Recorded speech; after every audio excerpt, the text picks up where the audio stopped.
Yay! You're awesome. What's up? My name's Christian Brown, and today we're going to be talking about The Magic of Thinking Big by David J. Schwartz. Bam! Chapter 5, How to Think and Dream Creatively. Let's get started off by talking about what is creative thinking, right? A couple examples of this are, imagine a low-income family devises a plan to send their child to a leading college. Or another family takes the most undesirable lot in their neighborhood and turns it into the beauty spot. Or simply a minister devising a plan to double his ministry on Sunday. These are all examples of creative thinking. Creative thinking is simply finding new, improved ways of doing anything. And the rewards of that success, whether it be success in the home or at work or in your community, is simply through finding better ways of doing things. So how can we develop the ability to think creatively? The first step is believing it can be done. David gives this wonderful example that he's used over many years of when he's talking to a group. He goes, "Hey guys, what do you guys think about eliminating jails in the next 30 years? And people are kind of like, huh? They look around at the seminars like, is this guy serious? Is he crazy? And he's like, seriously, so what do you guys think about, eliminating jails in the next 30 years? And people just start shouting out things, well, we couldn't do that. There'd be more criminals on the streets and murders would run rampant and, oh man, our children wouldn't be safe. And they just keep going on and on and on and find all these reasons why it would just be impossible. And he lets them rant on for about 10 minutes. And they're all so worked up and so into this, like, you're a nutso, David. And finally he goes, okay, so you've all figured out why we can't eliminate jails in the next 30 years. But let's try, just imagine for a second with me, just as a fun exercise, will you guys just imagine that it's possible to eliminate jails in the next 30 years? Just put your mind to work and just see what you can think up. It first takes people a few minutes and they're kind of like, I don't know. Then people go, well, we could, maybe create better youth programs so our children wouldn't grow up and turn into criminals. Maybe we could change our laws around what we do with homeless people. And eventually they start getting going. And 10 minutes ago, when they were all fired up about how there's no way that they could ever eliminate jails in the next 30 years, 10 minutes later, now they get all hyped up because one idea bounces off another person's idea, bounces off another person's idea, and eventually they've got tons of ways that they're like, yeah, we actually can eliminate jails in 30 years. This is going to be awesome.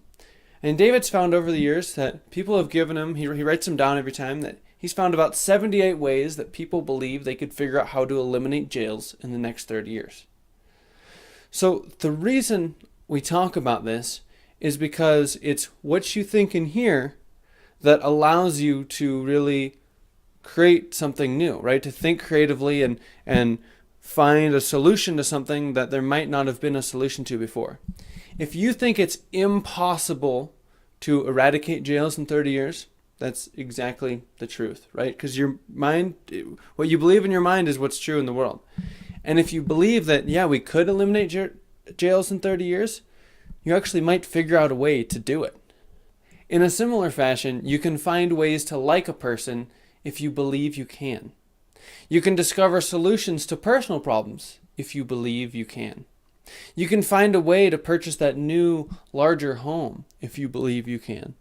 If you believe you can do something, anything, find a better job, better home, better life, you can do it. The things and ideas will come to you that allow you to do what you want to do. But first you have to believe it's possible. Fundamentally, if you believe you can do something and you constructively try to figure it out, your mind will find a way to make it happen. All right, so David's got 2 ways to develop the creative power through belief. The first one is never say impossible. Right? Eliminate the word impossible from your thinking. Impossible is failure thinking. Saying impossible sets off a chain reaction in your head, proving exactly why something is impossible. The second thing is think of something special you've been wanting to do in your life, but you feel that you can't do. And now make a list of reasons why you can do it. Many of us whip and defeat ourselves simply because we concentrate on why we can't, and when the only thing worthy of our mental concentration is why we can. Okay, now we got to talk about the things that destroy creative thinking. And the most important one really is tradition, right? The traditional thinker's mind is paralyzed, right? They think, well, we've been doing this for 100 years or hundreds of years. Right? Why risk change? Right? When we first started inventing cars and automobiles, people said, that's not natural. No, man is supposed to walk or be on a horse. This is just wrong. And then later on, when we started inventing planes, the same sort of thing happened. People went, no. The masses were like, these guys are nuts, right? Air is meant for the birds. Humans aren't supposed to be there. And then again, when we started doing space travel, same thing. The traditional thinkers were thinking, no way, you can't do it, you shouldn't do it, it's just not right. But yet, there never would have been any progress if it wasn't for people like this who thought creatively and believed you could do something else.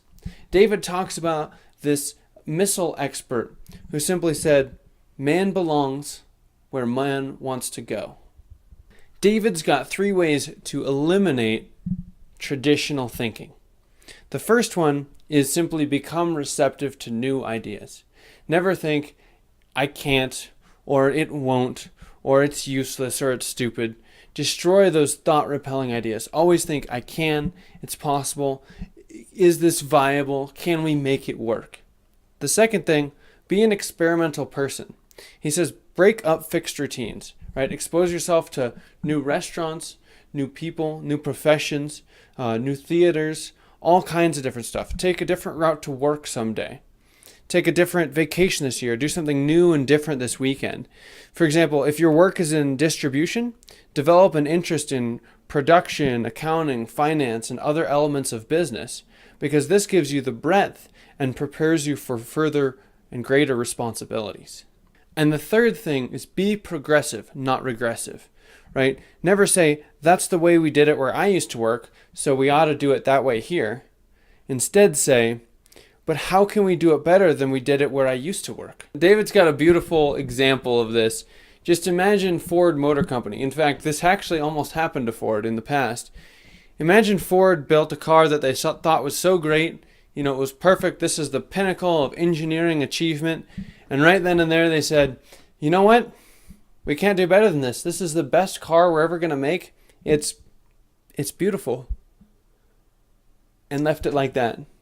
Within no time, even Ford, a giant, huge, successful company, would come crashing down and completely destroy itself. And it's funny because Ford actually almost did that. I believe it was when they created the Model T, way back when, that for many years they didn't innovate and they didn't change their car and make it new and more advanced. And Ford actually did almost fail until some people came in and said, hey, no, we got to do something. Everybody else is catching up to our heels. We got to do something new. And they reinvigorated their business, and now they're a big dominant player still to this day. Successful people know this one very valuable truth, and that is that perfection in anything is unattainable. What does this mean? This means that no matter what we're doing, we can always get better. We can ask ourselves, how can I perform better? How can we modify this to improve it? What ideas will make this a better product or a better person or a better employee? There's always ways to improve because nothing can be perfect. David has this wonderful story of this woman who was previously a student of his. And just several months after his class, she had started a hardware store with very little money, somehow managed to make it happen, small little thing. And then 4 years later, David found her again and met her when she was opening her 4th hardware store. And he said, how are you able to do it? I've met so many people in life who have started businesses, retail businesses, and they haven't really been able to build them much. They struggle to keep even one of them going strong. And she said, well, I figured out early on that I had to keep improving my business if I was really going to succeed. And so what she did is she always carried a notebook around with her, And every week, whenever she'd see anything that she thought she could improve whatsoever, whether it be how her employees are acting towards customers, how she's doing merchandising, where things are placed in the store, you name it, she wrote down these little things in her notebook. And every week, she'd sit down at one point for 4 hours, and she'd read through everything, and all the ideas that weren't good, she'd, erase, get rid of them. And all the ones that she thought were truly solid ideas that could actually help the business grow, she'd really focus and think about them and see, how can I actually implement this stuff? And then every week she'd go out and she'd implement some of this stuff. Right? And she created like a suggestion selling technique, which enabled the store to sell 2 out of 3 customers that came in with the expectation of not even buying something. And she created all kinds of different little things, like figuring out where to place merchandise so that more people would walk by the high profit items. And another thing she did is she wanted to get more kids in the store, because she knew if there were kids in the store, well, parents are obviously going to come with them. So she created a small little section that basically had little toys for kids, just so that kids would want to go in there so they'd see them. And then that brought in more parents, and that brought in more revenue as well. And so she said, simply doing this every week for years, I've just made my business get stronger and stronger and stronger, because I've just been making the bottom line better every single week. Another great story he talks about is this woman who, she had a family, she had a husband and 2 children, and she was a stay-at-home mom. And she worked her butt off as a stay-at-home mom, but her husband, he had a full-time job and he supported them. And they ended up getting in a pretty serious accident. And luckily, her and her 2 kids ended up being just fine, but her husband actually had some permanent damage, which made it so he couldn't work for a while. And suddenly it was like, oh my God, what are we going to do? We're not going to be able to eat this, that, and the other, and I got to take care of the kids. But she's like, well, I have to go back to work, so I'm just going to do it. And so she went back to work, and what she found is within no time at all, she was able to do work very successfully, as well as take care of the kids and take care of the house and get home and do all these things which she was doing before on top of 8 hours a day of work. And to her, she thought it was just amazing, because she never imagined that it was even possible she could get anything more done with how much she had to do at home every day before she even had work.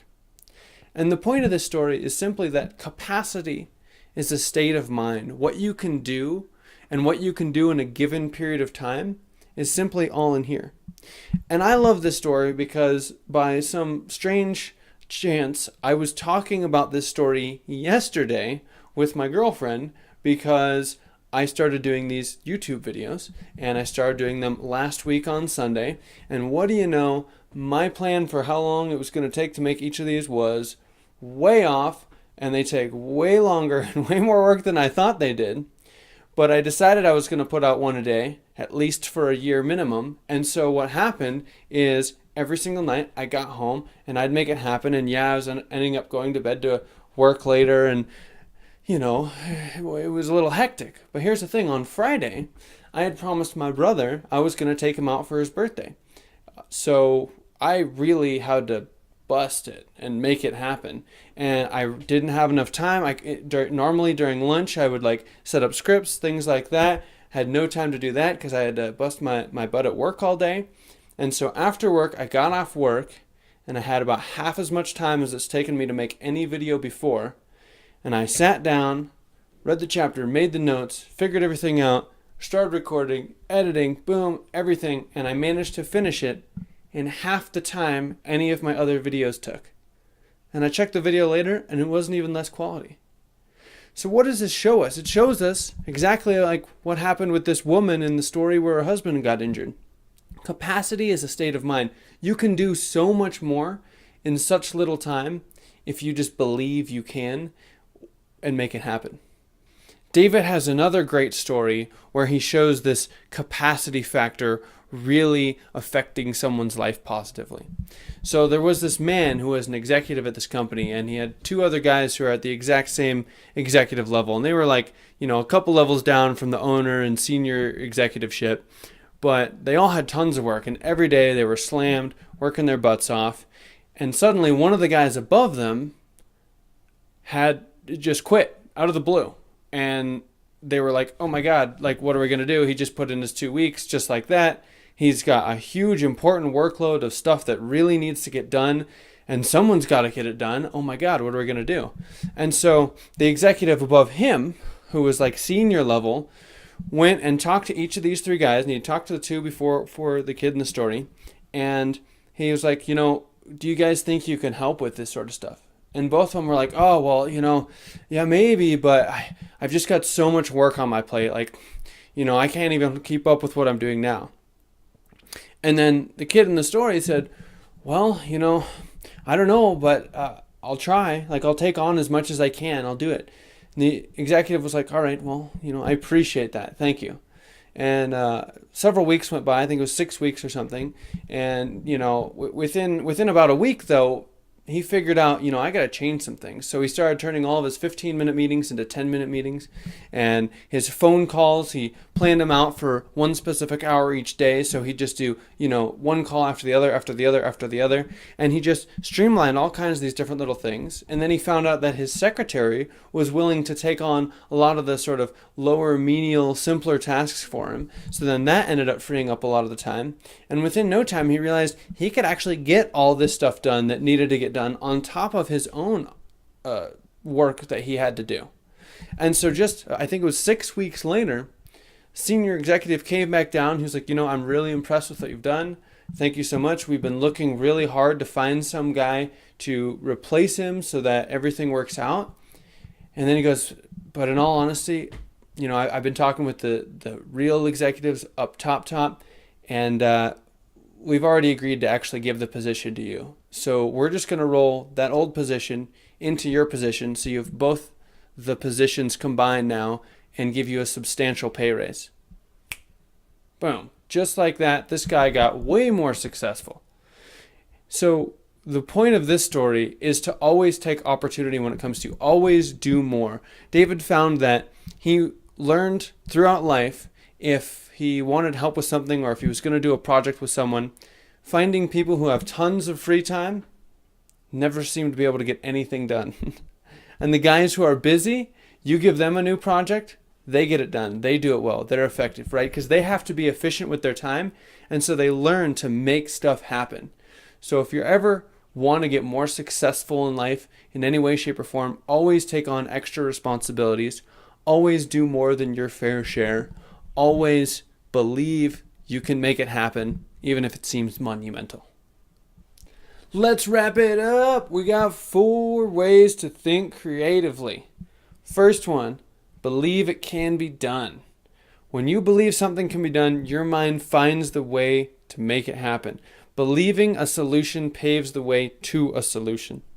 Eliminate impossible, won't work, can't do, no use trying from your thinking and speaking vocabularies. 2, don't let tradition paralyze your mind. Be receptive to new ideas, be experimental, try new approaches, be progressive in everything that you do. 3, ask yourself daily, how can I do better? There's no limit to self-improvement. When you ask yourself, how can I do better? Sound answers will appear. Try it and you'll see. And 4, ask yourself, how can I do more? Capacity is a state of mind. Asking yourself this question puts your mind to work to find intelligent shortcuts. The success combination in business is do what you do better, right? Improve the quality of your output, and do more of what you do. Increase the quantity of your output. That's that. Thank you guys so much for watching. Super appreciate it. Please subscribe, share with your friends or anybody who you think would benefit with this. Comment with questions or whatever you want. Super appreciate you watching. Thank you so much. And as always, whatever you're going to do, make it happen now.